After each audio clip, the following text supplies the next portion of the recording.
My channel சக்கரை சாதமும் வடகரியும். இன்றைக்கி நாம் குக் வித் கோமாலியில் அம்மு அபிராமி அவங்க பண்ண பாம்ஸ் பொமோடோரோ அப்படின்ற ரெசிபி தான் ட்ரை பண்ண போகிறோம். பொமோடோரோ அப்படின்றது இட்டாலியில் தக்காளி வச்சு பண்ணக்கூடிய ஒரு சாஸ் தான். இந்த ரெசிபி கிட்டத்தட்ட ஷெப்பர்ட்ஸ் பை மாதிரியே இருக்கும்.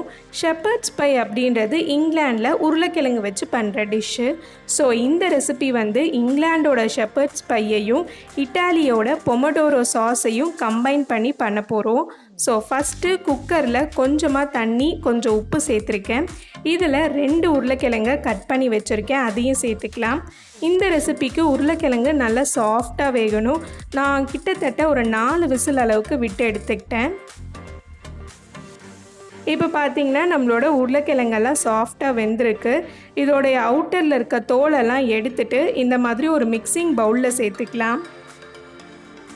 இப்போது இது எல்லாத்தையும் நல்லா மசிச்சு விட்டுருங்க. கட்டிலாம் எதுவுமே இருக்கக்கூடாது.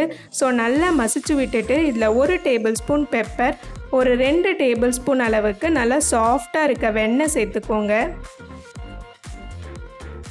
அடுத்து இதில் கொஞ்சமாக உப்பு சேர்த்துக்கிறேன்.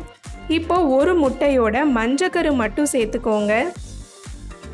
அடுத்து இதில் ஒரு 1/4 கப் அளவுக்கு ஃப்ரெஷ் க்ரீம் சேர்த்துக்கிறேன். ஃப்ரெஷ் க்ரீம் சேர்த்தா தான் உங்களுக்கு நல்ல அந்த ரிச்சான டேஸ்ட் கிடைக்கும். ஸோ இப்போ இது எல்லாத்தையும் இந்த மாதிரி ஒரு ஸ்பூன் இல்லை மத்து வச்சு நல்லா மிக்ஸ் பண்ணி விட்டுருங்க. அவ்வளோதான், நம்மளோட ஷெப்பர்ட்ஸ் பைக்கான உருளைக்கிழங்கு ரெடி ஆகிடுச்சு. அடுத்து பொமோடோரோ சாஸ் பண்ண கொஞ்சமாக பட்டர் ஒரு பேனில் சேர்த்துக்கிறேன். இதில் 3 பூண்டை இந்த மாதிரி கட் பண்ணி சேர்த்துக்கிறேன். 1 வெங்காயத்தையும் கட் பண்ணிவிட்டு சேர்த்துக்கலாம். இப்போது இதை எல்லாத்தையும் ஒரு 2 நிமிஷம் நல்லா வதக்கி விட்டுக்கோங்க. அடுத்து நம்மளுடைய தக்காளி சேர்த்துக்கலாம். நான் இன்றைக்கி 2 தக்காளி சேர்த்துருக்கேன். நார்மலாக நம்ம பீஸா சாஸ் இல்லை இட்டாலியன் சாஸ்லாம் பண்ணும்போது வெங்காயம் தக்காளியை லைட்டாக தண்ணியில் கொதிக்க வச்சுட்டு அதுக்கப்புறம் அரைச்சிட்டு தான் சாஸ் பண்ணுவோம். பட் பொமோடோரோ சாஸ் பொறுத்த வரைக்கும் தக்காளியை இந்த மாதிரி ஒரு கரண்டி வச்சு நல்லா ப்ரெஸ் பண்ணி விடணும். அதில் இருக்க ஜூஸ் எல்லாம் இறங்கி நல்லா குக் ஆகணும். அப்படி கிடைக்கிற சாஸ் தான் பொமோடோரோ சாஸ். ஸோ அடுத்து இதில் நம்ம ப்ரக்கோலி ஆட் பண்ணிக்கலாம். வெஜிடபிள்ஸ் உங்களோட சாய்ஸ் தான். பட்டாணி, கேரட் எது வேணாலும் ஆட் பண்ணிக்கலாம். இல்லை நான்வெஜ்ஜில் பண்ணணும் அப்படின்னு நினச்சிங்கன்னா சிக்கன் கொத்துக்கறி கூட சேர்த்து நீங்கள் இந்த மாதிரி வதக்கிக்கலாம். நான் இன்றைக்கி ப்ரக்கோலி வச்சு ட்ரை பண்ணுறேன்.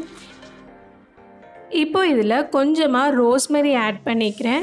உங்கள்கிட்ட ஹெர்ப்ஸ் இட்டாலியன் ஹெர்ப்ஸ் எது கிடைச்சாலும் ஆட் பண்ணிக்கலாம்.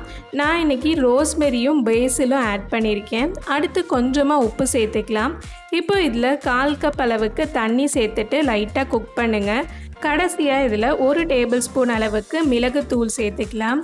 இப்போ இது எல்லாத்தையுமே மிக்ஸ் பண்ணி விட்டுட்டா நம்மளுடைய டொமேட்டோ சாஸ் ரெடி ஆகிடுச்சு. இப்போ பேக் பண்ணிடலாம். ஷோவில் பார்த்திங்கன்னா இந்த மாதிரி ஒரு ராம்கின் பவுலில் தான் பேக் பண்ணாங்க. உங்கள்கிட்ட இது இல்லைன்னா நார்மலான பேக்கிங் ட்ரே ஏதாவது இருந்ததுன்னா அதில் கூட நீங்கள் பேக் பண்ணலாம். இப்போ நாம் இதில் ப்ரக்கோலி அண்ட் டொமேட்டோ வச்சு பண்ணோம்ல அந்த சாஸ், அதை ஆட் பண்ணிக்கலாம். நல்லா திக்கான லேயராக போட்டுருங்க. அடுத்து இதுக்கு மேலே நம்ம பண்ண அந்த பொட்டேட்டோவிலேருந்து ஒரு 5லேருந்து 6 டேபிள் ஸ்பூன் அளவுக்கு ஆட் பண்ணிவிட்டு நல்லா இந்த மாதிரி ஸ்ப்ரெட் பண்ணிங்கன்னா கீழே நல்ல ஒரு லேயர் மாதிரி உங்களுக்கு ஃபார்ம் ஆகிடும். இப்போது மீதி இருக்க எல்லா பொட்டேட்டோவுமே நான் ஆட் பண்ணிவிட்டு நல்லா மேலே ஸ்ப்ரெட் பண்ணிக்கிறேன். அடுத்து இந்த மாதிரி ஒரு ஃபோர்க் வச்சு மேலே லைட்டாக டிசைன் பண்ணிக்கிறேன். இது ஜஸ்ட்டு ஆப்ஷனல் தான். உங்களுக்கு பேக் பண்ணி எடுக்கும் போது பார்க்க அழகாக இருக்கும், அதனால தான் பண்ணுறேன். அடுத்து ஒரு முட்டையை இந்த மாதிரி பவுலில் நல்லா மிக்ஸ் பண்ணி விட்டுட்டு அதை மேலே இந்த மாதிரி ப்ரெஷ் வச்சு ஆட் பண்ணிக்கோங்க. இந்த மாதிரி பண்ணுறதுனால உங்களுக்கு பேக் பண்ணி எடுக்கும்போது அந்த க்ரஸ்ட்டு நல்லா கோல்டன் கலரில் சூப்பராக கிடைக்கும். ஸோ நம்ம இப்போ இதை பேக் பண்ணிடலாம். அவனை நான் ஆல்ரெடி 180 டிகிரி செல்சியஸில் 10 மினிட்ஸ் ப்ரீஹீட் பண்ணி வச்சுருக்கேன். ஸோ ப்ரீஹீட் பண்ண அவனில் 180 டிகிரி செல்சியஸில் 30 மினிட்ஸ் அளவுக்கு நீங்கள் பேக் பண்ணி எடுத்திங்கன்னா உங்களோடது ரெடி ஆகிடும். இப்போ ஒரு 20 மினிட்ஸ் ஆகிடுச்சு. பாருங்கள், இந்த மாதிரி தான் மேலே நல்லா எழும்பி வரணும். அவ்வளோதான், நம்மளோட பாம்ஸ் பொமோடோரோ சூப்பராக ரெடி ஆகிடுச்சு. இதோட க்ரஸ்ட் பாருங்கள் எவ்வளோ நல்ல சூப்பராக கோல்டன் கலரில் வந்திருக்குன்ட்டு. இப்போ இதுலேருந்து ஒரு பீஸ் மட்டும் எடுத்து காட்டுறேன். நல்லா சாஃப்டாக ப்ளஃபியாக செம்மையாக பேக் ஆகிருக்கு. ஸோ கண்டிப்பாக இந்த ரெசிபி உங்களுக்கு பிடிச்சிருக்குன்னு நினைக்கிறேன். பிடிச்சிருந்தால் மறக்காமல் சேனலுக்கு சப்ஸ்கிரைப் பண்ணிவிடுங்க.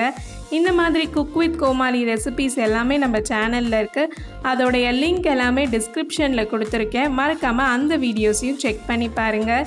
நெக்ஸ்ட் ஒரு சூப்பரான ரெசிபியோடு உங்களை மீட் பண்ணுறேன். அது வரைக்கும் பாய் பாய் ஃப்ரம் சக்கரை சாதமும் வடைக்கறியும்.